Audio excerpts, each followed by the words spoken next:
Halo guys, kembali lagi di channel Rain Movies. Di video kali ini saya akan mendongeng sebuah film sejarah berjudul Gladiator 2 yang dirilis pada tahun 2024. JT. Di film keduanya ini mengisahkan putra dari Lucilla, yaitu Lucius, yang kembali ke Roma untuk mewujudkan impian kakeknya, yaitu menjadikan Roma sebagai kerajaan yang damai. Namun untuk mewujudkan semua itu tidaklah mudah karena Lucius harus menghadapi kaisar kembar yang wataknya masih kekanak-kanakan. Bagaimana keseluruhan ceritanya? Daripada penasaran, mari kita simak alur ceritanya. Against the Praetorian Guard.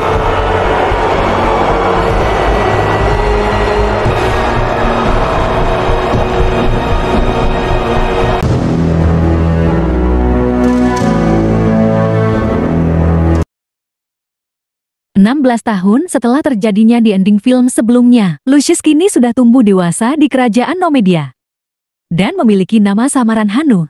Ia juga memiliki seorang istri bernama Arisat. Saat Arisat memaingi kumbahan, tiba-tiba trompet berbunyi yang menandakan bahwa ada musuh yang datang.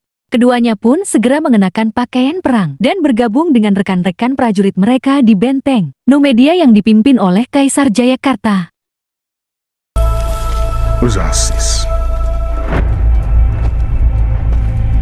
Sementara itu, musuh yang akan mereka hadapi ternyata dari prajurit Roma yang dipimpin oleh Jenderal Acesius, alias suami baru dari Lucilla. Dan ketika kapal-kapal Romawi itu mulai mendekat, terjadilah pertempuran yang sangat apik.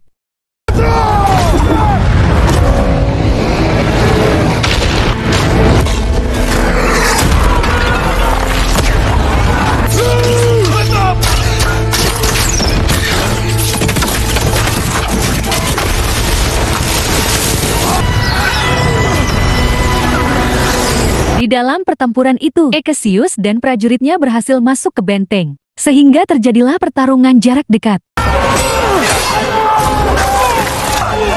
Di situ Hanno dan Arisat bertarung dengan sangat baik. Akan tetapi, Acesius melihat Arisat menembakkan anak panahnya ke anak buahnya. Alhasil, ia pun memerintahkan anak buahnya untuk membunuh Arisa menggunakan panah. Melihat istrinya terbunuh, Hanno pun syok. Dan karena tidak fokus, Hanno pun tergebuk sampai jatuh ke lautan. Dalam posisi seperti ini, Hanno lalu mendapati dirinya berada di antara hidup dan mati, di mana ia menyaksikan Arisat bergabung dengan tukang perahu ke alam baka. Sementara ia ditarik kembali ke kehidupan nyata. Dan mendapati kalau perang telah dimenangkan oleh pihak Romawi. Hanno Jakarta, prajurit dan warga Nomedia yang masih selamat kemudian ditangkap. Sedang Acesius melakukan penghormatan kepada prajurit yang gugur dengan cara membakar semua mayatnya. Woe to the conquered. Setelah Nomedia diambil, Helai Hanoman Jakarta dan prajurit lainnya kemudian dibawa ke Roma untuk dijadikan budak. Di dalam perjalanan menuju ke Roma, menggunakan kapal Hanno mendapati kalau tangan Jugurtha terluka parah. Selain itu, Jugurtha juga sudah pasrah karena ia tahu bahwa saat mereka tiba di Roma, mereka tidak akan dijadikan budak, melainkan sebagai petarung gladiator. Afraid, you embraced everything we taught you. Singkat cerita, Acesius kemudian tiba di Roma, tepatnya di Astia. Di sana, Acesius diberi hadiah oleh Kaisar Geta dan Krekela. Namun bukannya senang, Geta malah memberitahu Acesius bahwa mereka masih belum puas dan meminta Acesius untuk menaklukkan Persia dan Indi. Tentu saja Acesius keberatan, karena dirinya baru saja menyelesaikan perang dan ingin beristirahat. There are victories yet still to come. Sementara itu, Hanno, Jugurtha dan prajurit lainnya kemudian tiba di Roma. Mereka lalu dibeli oleh kepala Erin gladiator di Antium, bernama Magrinus, yang perannya sama seperti Prosimus di film sebelumnya. Namun Marikenus sedikit berbeda karena ia memiliki kemampuan dalam memperangrohi orang, bahkan sekelas kaisar. Sebelum menjadikan mereka seorang gladiator, Megrinis sengaja memasukkan Hano, Jugurtha dan lainnya ke dalam arena, di mana mereka harus melawan kawanan babun-babun liar. Di dalam pertarungan itu, Jakarta memilih mati di arena dan biarkan seekor babon mencabik lehernya. Sedangkan Hano dengan sekuat tenaga melawan satu babun dengan cara menggigit lengannya. Hal ini pun membuat Megrinus tertarik dengan Hano. Ditambah lagi, Hano berhasil membunuh satu babun dengan sangat mudah. Setelah pertarungan di arena selesai, Hano dan prajurit tersisa kemudian dikumpulkan. Di situ, Megrinus masih penasaran dengan Hano, sehingga ia mengujinya dengan meminta Hano melawan pelatih gladiator bernama Vigo pakai tangan kosong. Dan ternyata terbukti bahwa Hano ini memiliki kemampuan bertarung yang hebat, di mana ia mampu mengalahkan Vigo dengan sangat mudah. Setelah melihat kehebatan Hano, Megrinis mengundang Hano ke kantornya. Di sana Megrinis melihat kalau kemampuan Hano berasal dari amarahnya. Lantas Megrinis pun bertanya, siapa yang membuat Hano sampai semarah ini? Hano pun menjawab kalau dirinya ingin membunuh Jenderal Ikesius yang telah menyebabkan istrinya terbunuh. Mengetahui hal itu, Megrinus pun membuat tawaran, di mana Hano harus melayani Megrinus sebagai petarung gladiatornya, dan jika Hano menjalankannya dengan sangat baik, maka Marius akan membawakan Ikesius ke hadapan Hano. Serve me, and I will serve you. Deny me. Di sisi lain, Ikesius dan istrinya, Lucilla, terlihat sedang mengobrol tentang kelakuan kedua kaisar, yang semakin kesini semakin arogan, dan disinilah keduanya berencana membuat kudeta, di mana Ikesius akan mengirimkan pasukannya untuk melakukan pemberontakan terhadap kaisar saat waktunya sudah tiba.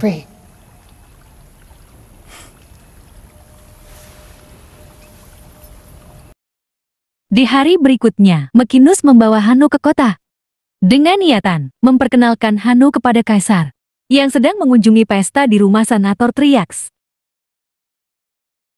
Di dalam pesta itu, Megrinus dan Trix mempertarungkan Hano dan jagoan gladiator bertahan bernama Fisik. Namun sebelum dimulai, Kesar Karekela dengan sengaja meminta kedua gladiator untuk bertarung sampai mati menggunakan pedang. Karena tak ada pilihan lain, kedua gladiator itu pun mulai bertarung. Dan dengan gerakan ke sana kemari, Hano akhirnya berhasil membunuh Vijay.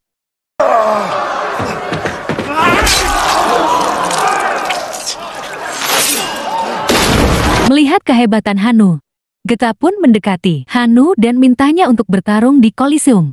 Tetapi Hano hanya menjawab dengan puisi yang berkata, "Gerbang neraka terbuka siang dan malam. Lancarkan jalannya dan mudahkan jalannya. Namun untuk kembali dan melihat langit yang ceria, disinilah tugas dan kerja keras terletak."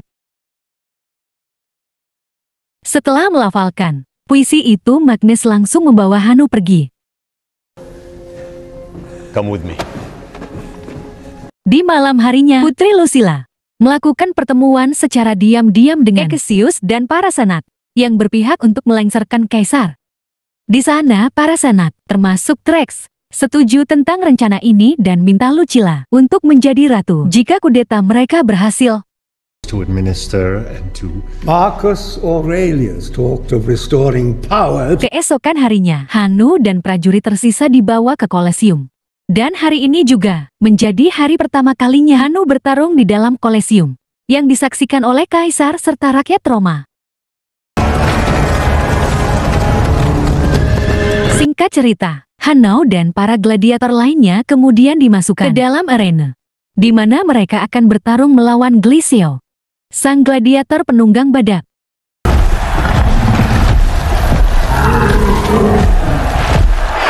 Ketika pertandingan dimulai, Hano meminta yang lain untuk terus menghindar. Namun di tengah itu, salah satu gladiator tidak sabaran, sehingga ia pun diseruduk oleh badak sampai tewas.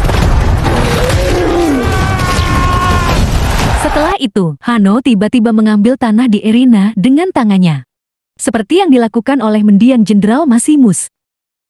Hal ini menyebabkan Lucilla memperhatikan dan langsung mengenali Hano. Ketika badak itu hendak menyeruduk Hano, Hanno melemparkan tanah ke udara, sehingga si badak hilang arah dan menabrak tembok. Alhasil Glacio pun turun tangan untuk melawan Hanno. Di dalam pertarungan itu, Glacio berhasil mengalahkan Hanno. Brother, it's that poet, is it not? Untungnya Kaisar Geta memberi Hanno ampunan, sehingga Glacio tidak bisa membunuh Hanno. Namun bukannya menerima ampunan itu, Hanno malah menantang dan minta Glacio melanjutkan pertarungannya. Sampai akhirnya, Hanno menemukan titik lemah dan berhasil membunuh Glacio. Di saat itu juga, Krikela dan Geta menyebutkan puisi yang dirapalkan oleh Hanno.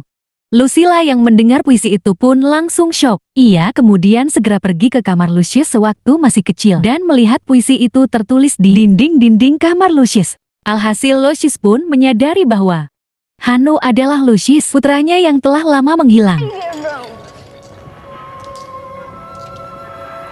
Sementara itu, Lucius yang terluka setelah mengalahkan Glacio diobati oleh seorang dokter bernama Raffi, yang dulunya seorang gladiator. This is devil's breath and opium. It's for the pain. Nggak lama kemudian, Lucilla memanggil Macrinus untuk mempertanyakan tentang asal-usul Hanno. Hal ini pun membuat Macrinus bertanya-tanya, mengapa putri sekelas Lucilla peduli dengan budak gladiator seperti Hanno. Dan dari situlah Magrat mulai menduga bahwa Hanno keturunan bangsawan dari Roma. I do it for the love of the sport. And where did you find these gladiators?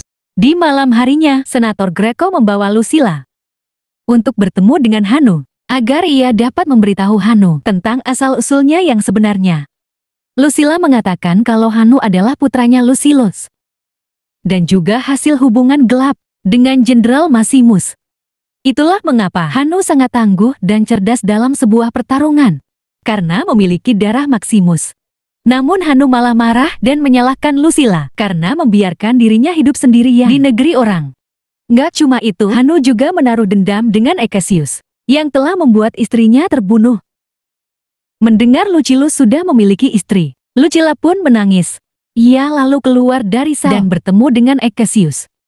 Lucilla memberitahu Cassius bahwa Hanno adalah putranya, Lucilius. The third day of the games is tomorrow. Di hari berikutnya, pertandingan gladiator kedua pun diadakan. Di dalam pertandingan ini, ring gladiator diubah menjadi kolam berisi ikan hiu. Hiu ganas. Enggak cuma itu, Lucius juga diharuskan beradu strategi perang laut melawan prajurit Persia.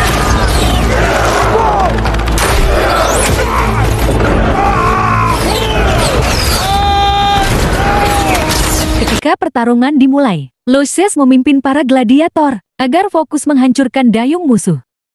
Meskipun sebagian gladiator terbunuh oleh panah prajurit Persia, Lucius tetap mengincar dayung-dayung tersebut.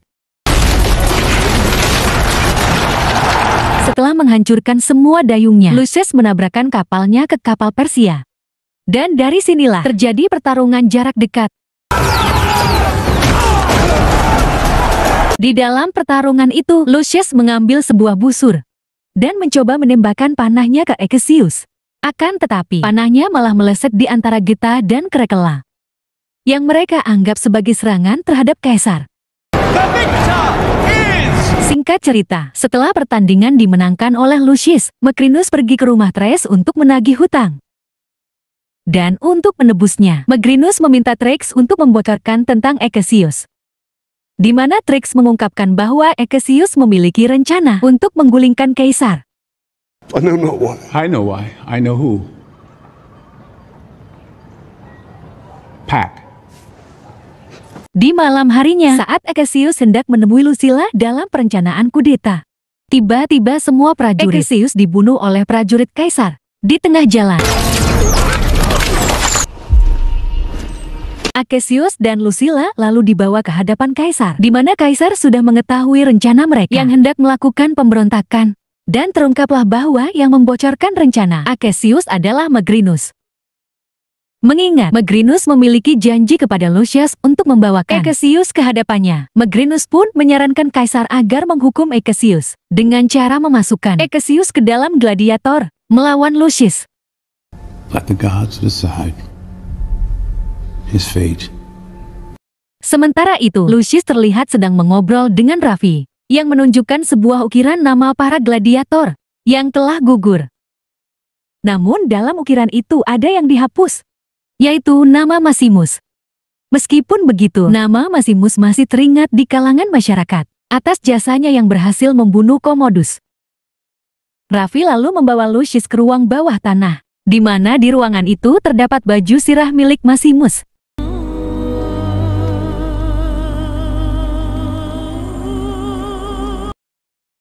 Di hari berikutnya, hukuman untuk Ikesius pun dilakukan. Dalam hukuman itu, Ikesius dipaksa turun ke ring untuk melawan 4 prajurit.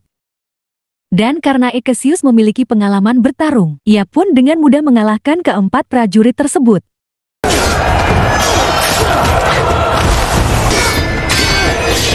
Setelah mengalahkan ke-4 prajurit, Ikesius kemudian dipaksa untuk melawan Lucius. Lucius yang diselimuti amarah lalu mulai menyerang Ikesius. Tetapi Ikesius hanya menangkis-nangkis sambil berkata bahwa semua ini hanya salah paham.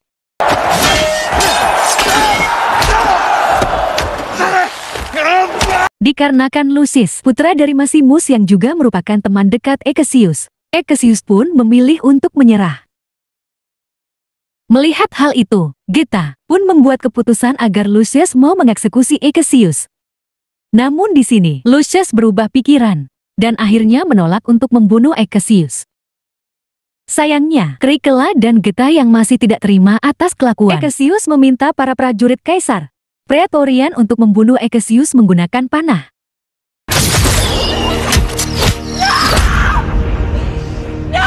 Setelah terbunuhnya Ikesius, Lucius kemudian mengutuk tindakan mereka. Ia juga memberitahu para rakyat bahwa jika Roma memperlakukan para pahlawan seperti ini, maka mereka semua seharusnya diperlakukan lebih buruk lagi. Mendengar kata-kata dari Lucius, para warga pun mulai marah kepada Kaisar.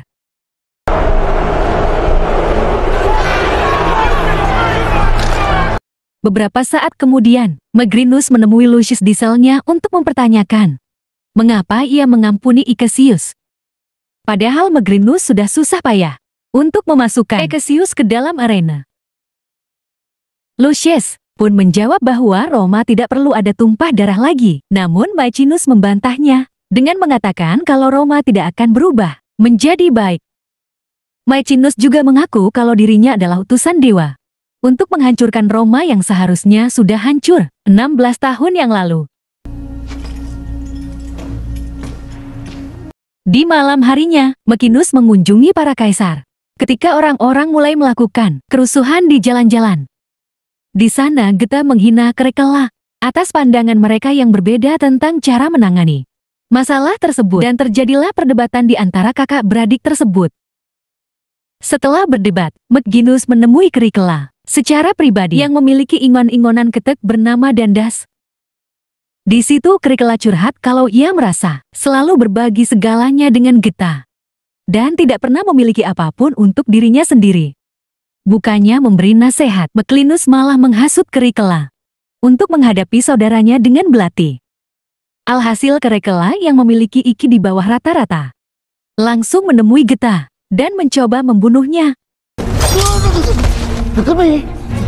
Namun karena Krikela kurang kuat, Magrinus pun datang dan membantu Krikela dengan cara membenggal kelapa Geta.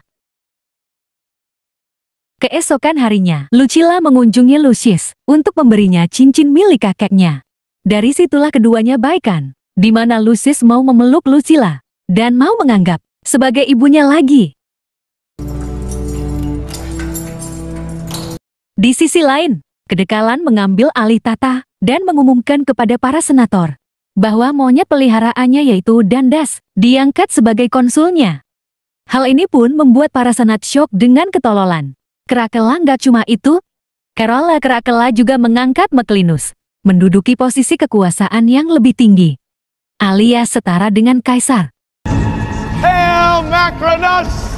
Hail Macrinus! Setelah penobatan selesai, Macrinus kemudian pergi ke Seleucia untuk berbicara dengannya. Di mana dulu ternyata Macrius adalah budak Merkus, alias ayahnya Lucilla. Ia juga mengungkapkan kalau dirinya akan mengakhiri garis keturunan Marcus dengan cara menghasut Caracalla agar mau mengeksekusi Lucilla di depan umum. We will provide.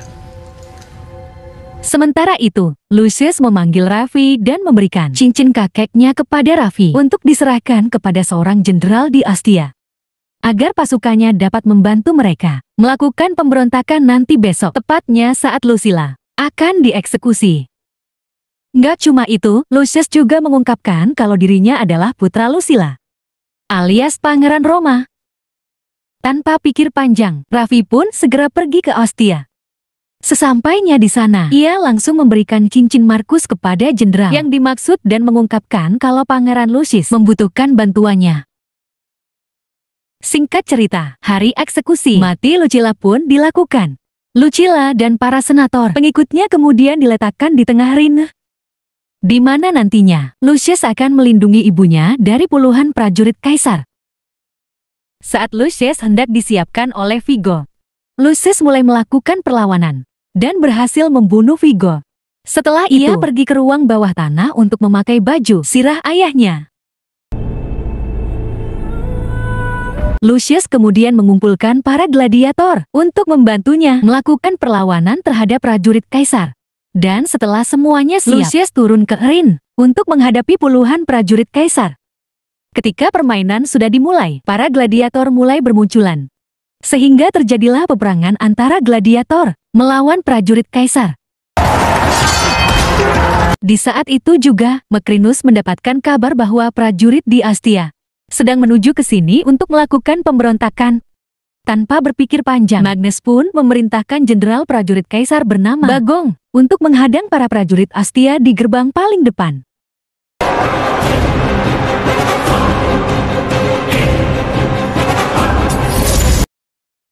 Melihat keadaan semakin kacau, Magnus pun membunuh Caracalla dengan paku.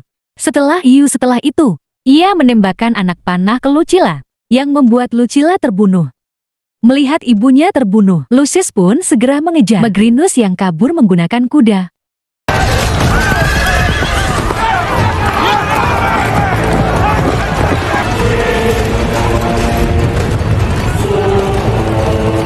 Keduanya lalu berhenti di tengah-tengah antara pasukan Austria dan Kekaisaran.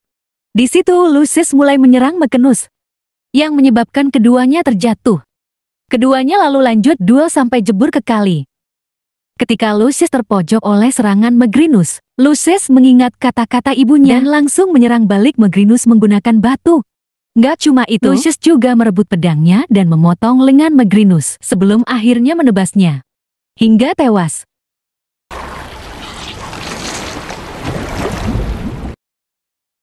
Setelah membunuh Macrinus, Lucius kemudian berbicara kepada kedua pasukan dan meyakinkan mereka untuk tidak lagi bertarung tanpa alasan. Alhasil mereka pun menyimpan pedang mereka dan bersorak untuk saling tidak menyerang.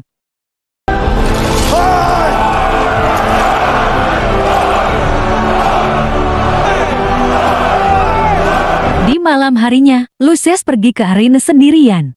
Ia berlutut di atas pasir dan berbicara kepada Maximus saat ia berduka atas kedua orang tuanya, dan film pun berakhir. Oke guys, itulah alur cerita film Gladiator tuh. Semoga kalian terhibur dengan alur cerita yang saya buatkan. Mohon maaf jika ada kesalahan dalam penyampaiannya, ataupun penyebutan nama. Sekian dari saya. Sampai jumpa di video berikutnya.